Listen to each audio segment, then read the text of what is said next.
Hello and welcome. This is Dirty Saxophone bringing you another episode talking about Silksong. Today we're going to be talking what's next for Silksong. So Silksong dropped about 2 months ago, I think. I honestly have a hard time keeping track of time, and time flies by a lot. So Silksong dropped. It's received a lot of good attention. The reception overall just looks great. Reviewers are calling it great. You see a lot of complaints online about difficulty, but that's just par for the course when we're talking about a game that's built to be difficult. And overall, it's been a lot of fun engagement, and at this point, after finishing the game, there's just nothing but anticipation for what's next, which is kind of hard to say because the base game offers a lot of content. There is just the game in and of itself. Reaching that Void Sister ending opens you up to just so much time to be spent in the game that it feels wrong to say that I'm anticipating more. The replayability is insane. There's a lot of value there. Let's get into it. As I tend to say in all of my videos, I'm a new content creator. I still have a lot to learn. I still have to get better at talking, so please bear with me as I get good. Real quick, we'll touch on what's already been announced. They've announced DLC has been in the works since before the release of Silksong. I don't know if they mentioned how long before the release the DLC was already in the works. It could have been in the works like years before they dropped the game, right? There's just no way to know. Or maybe it was only recent. It's all up in the air until we hear from Team Cherry. We'll never know, and they probably won't even touch on that. They're just gonna drop the thing like they did with Silksong. I think it was like 2 weeks that they announced it before it actually dropped. So most likely it'll be the same thing this time. It's going to be nuts though, because they're saying that it's ambitious, and judging by Team Cherry and what they put out with Silksong, and just going by their practices in general, how consumer friendly they are, how passionate they seem to be about making this game, it's going to be nuts, and I can't wait. One of the biggest questions I would imagine for people who are anticipating what's going to drop up next is, are we going to play as Hornet or as Lace? I think Lace was set up as the next protagonist really well in the game. We all could be wrong on that. A lot of people seem to feel the same way as I do. I personally think that there's plenty of new protagonist options in the game. I like Seth as a possible option, and I also like the gilded one. I think he's called, or she's called, I'm not sure, or it's a robot. The second Sentinel. I like Lace, the second Sentinel, and Seth as the next possible protagonist. Some people out there say Sherma. I mean, I hope Sherma's in the next game just because more Sherma, please. But I personally think, well, before I move into that, I just want to mention that I'm going to go into Lace specifically, and the reason why I'm really enjoying the idea of Lace being the next protagonist is because Lace is a being created entirely of silk by a godlike being, that being Grandmother Silk. So Lace in the game seems to not even respect herself as a living form. She seems to look down upon herself in general. And the only thing that probably stands there as kind of some evidence to the contrary is Grandmother Silk's love, right? She decided that she was going to fight the Void for as long as possible to try and save Lace. And another, I guess, piece of evidence of that is Hornet herself. Hornet from the very beginning was saying that Lace is a living being regardless of the fact that she was made of silk. And the idea of a creature or being that doesn't even respect itself as a living life form, a creature created entirely of silk, an artificial creature who very clearly was mischievous or maybe even evil to an extent, violent even, embarking on a story of self-discovery and maybe just trying to figure her own place in the world and all of that while doing whatever she needs to do. The idea of that sounds very appealing. It sounds like exactly the kind of story I would be into. Lace being the protagonist in that regard seems very appealing to me. Now, the question for me is Lace going to be a protagonist in the DLC? Or is she going to be a protagonist in the next game? That's entirely up in the air. I honestly prefer Hornet right now. And the reason why I prefer Hornet is because, well, number one, she's our main character right now, and I want to see her story further fleshed out. I think that the fact that she had a lot to do with Farloom falling into Calamity, where the void threads were consuming the whole area, and then fixing it, or at least setting it back, right? It says to me that Hornet is the one that should be still continuing to be responsible for Farloom, right? And then furthermore, there's also the game mechanics. What would we do, right? Or what would Team Cherry do if it added Lace? They would have to balance or create a whole new game, I think, to a degree. They would have, or which they probably already have. Like I said, we don't know how long ago they started work on the DLC. It could have been in development together with the game that they released for, who knows how long, because the game itself was in production for 7 years, but they said DLC has been in progress, so who knows. For all we know, they already have a system, a gameplay system for Lace, but if they don't, that means they would have to create one, or, work on one or implement it or whatever, whereas Hornet already has her gameplay established. You have several crests available to you, you have tools, you have what are they called, the charms that you can equip, and you can certainly add on top of that. I imagine that they might even add some more crests with DLC, but overall, to me, in the sense of gameplay and in terms of story, it makes the most sense to me to continue using Hornet. Now, if they did add Lace regardless into one piece of DLC, it would feel a little bit short-lived. I like Lace enough, I like her backstory enough that I want to see a full game dedicated to her. So if she was to be added in a DLC, it's not to say that that's the last time we'll see Lace, right? They could just add her into a small piece of DLC and then make the next game entirely about her anyway. But I feel like it would make me a little worried that Lace is not going to be the protagonist for the next game. Now, in terms of Seth, I just love Seth. Seth is awesome. He sounds like a superhero. The fact that he went to the Flea Festival and just conquered all of the competitions that were taking place there, it just goes to show that Seth is a bad. And well, for those of you who don't know, Seth is based on a character who passed away, who was a huge fan of Hollow Knight and unfortunately did not get to experience Silksong. It would be great to see Seth as the protagonist, or as, maybe even in DLC, who knows, whatever. I just would love to see Seth again. I love his design, actually. He looks so awesome. Like, it almost looks like he is carrying around like a little backpack. I don't know, I just love that design. I love the sound of the character, the way the character's portrayed and everything. And I would kind of like to know what kind of background he shared with Nyleth. It would appear he was guarding Nyleth. And Nyleth is like some kind of symbol of natural growth, right? And I don't know, I'm a big natural ecology kind of guy. One of the reasons why I like Monster Hunter World so much is because there was a story in the ecology of that game, and seeing Nyleth being some kind of like creature that propagated life in Farloom and was responsible for the prosperity of life in general, plants and all of that, I like it. And I want to know how Seth was involved in that, why Seth was involved in that. And it makes so much sense that a guy, or a bug in this case, as heroic as Seth, would be protecting something like that, right? So I would love to see that. Now, the second Sentinel, it's very self-explanatory, although it is very similar to Lace, right? Because the second Sentinel is a robot that you awaken in Silksong at some point using some of the items that you collect in the game. And the second Sentinel, somehow, I actually am not too privy to the lore. I'd have to go in and consume some lore videos about it if there are any out yet. But for some reason, this robot decided that its role was to protect the Citadel. You would imagine that protecting the Citadel would mean protecting the people who were wearing the shawls, right? Like the bugs that were wearing the shawls, the ones that were serving Grandmother Silk.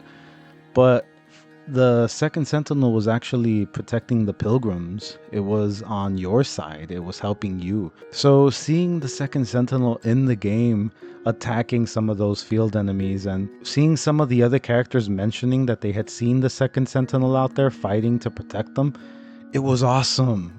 And I love the design of that character too. Plus, it's taller, so contact damage is going to be worse. But yeah, there's plenty of protagonists, I think, to draw from in Silksong, potentially for the next game. Will we be rebuilding Farloom? I think that is probably the most popular theory right now. It seems to make the most sense. And personally, I want that really bad. So in my review of my second playthrough review of Silksong, I mentioned that one of the things that Team Cherry fell short on in the game was their attempted RPG elements. Although, admittedly, I do believe that Team Cherry implemented those RPG elements lightly. They weren't intending to make a full RPG experience like those of us who play RPGs are accustomed to. And whenever game developers add little bits and pieces of different genres to their game, I don't think it should be scrutinized in the sense where, like, if you're gonna add a little bit, you have to go all the way. No, it's fine to add a little bit of RPG elements to a game that isn't an RPG to give flavor to it, right? I think it's unfair to say that their RPG elements were undercooked. I just still mentioned it anyway because there is room for improvement, right? Because, like I mentioned in that review, at some point in time you're sent out to get shawls and pins for the settlements, weapons and armor basically, and it never really pays off in the future. I was expecting for that quest to enable them to protect themselves or something. It did result in some changes, like scenery changes. I believe you see like a pin rack in one of the locations at some point. And, little things like that. With the second Sentinel, for example, you actually get to see it out in the field attacking, just like Garmand, which was, I think, very good. And I would also like to mention that even though these RPG elements were not explored further like they could have, Team Cherry does make up for it with a lot of nuance. The fact that you can find Sherma in the hot springs, like splashing and singing and having fun, and the fact that there's just so much that they added, like in that regard, you know what I mean? Just like a bunch of little details, like being able to bounce off of the Bell Beast and it reacts to you. The little Bell Beast babies, man, they did so much. It's just, I feel like they made up for a lot of those RPG elements that they didn't fully explore, So that's kind of one of the reasons why, even though these RPG elements weren't fully explored, it doesn't detract from my final score of the game.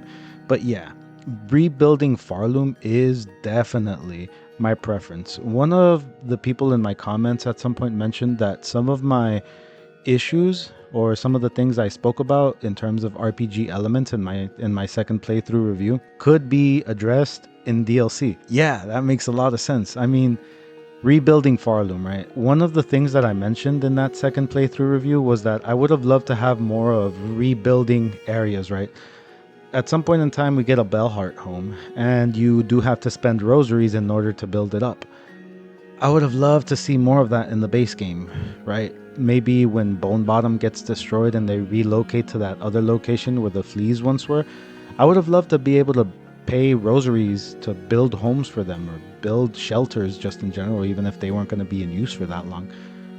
And, things like that. And if we're going to enter a DLC where the task is to rebuild Farloom, something like that could very much so be in the cards.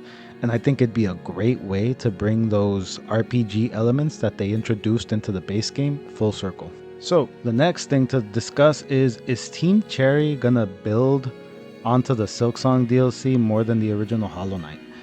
I think they are, because I feel like this is their second go around. They have a lot more experience doing what they do. They have an idea of how things went the last time. This is their second time releasing a game and contemplating DLC. For all we know, some of the DLC has already been cut so that it goes into part 3 of the game, Team Cherry is crazy, but awesome. So I personally think that the DLC for Silksong is going to be massive, but limited in a very responsible way, right? Because they've kind of been around the block. They know their own process a lot better. They've probably decided what would be better in the next release and whatnot. And I just can't wait to see what they come up with. It's gonna be great. I also kind of want to talk about what's gonna happen after Silksong, which I just kind of did, right? But it feels wrong, mostly because we're so recently into the release of Silksong. It's like, Are we gonna start talking about part 3? Silksong just released and they haven't even finished releasing the DLC, but we're gonna do it anyway. So to kick off this section, I want to mention a Ghost of Yote review I watched recently from SkillUp. For those of you who follow gaming news, SkillUp is a really cool gaming news channel. I love watching their stuff. And in that review that they made of Ghost of Yote, they kind of introduced me to a concept that I personally don't subscribe to, but I also wasn't familiar to. Although I do understand the concept, I can understand how some people would feel that way. So what stood out for me in that review was that he said Yote, while it had a weaker story as well as what he was going to mention, it didn't do much of anything new to improve the formula of the previous game. And that's a really big part of what makes a sequel better for him. And I think that there's a lot of people who think this way as well, right? I personally am the type of person that I am perfectly happy with more of the same. I'm probably boring in that regard.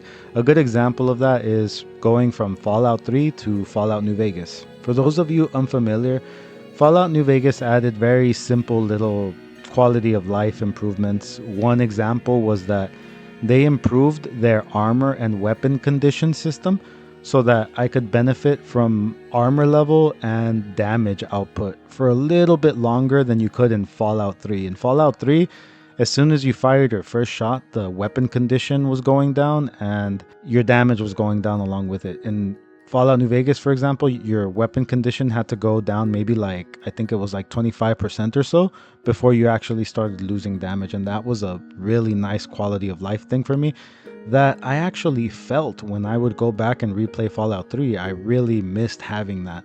So little improvements like that are nice, but I'm totally fine with the same graphics, with the same approach, as long as storytelling is still there. I'm very simplistic in that regard. That said, if Silksong was to largely do the same of what it did, I'd be perfectly happy, right? Although, I'm gonna move into my next section, and this one feels downright disrespectful, to be honest. So from a little bit of light history digging, I discovered that Team Cherry wants to keep the team small to preserve their vision, right? Because when the team grows, then you have a lot more creative input going in, the directions change, and that's all understandable. But a small part of me still wants them to grow the team, specifically so we can get these games either more often or so that they can add more to the games that they create. It's a very selfish thing for me to want, considering that Team Cherry very clearly has stated that they don't want to grow the team specifically for a reason. If they don't grow the team, well, it is what it is.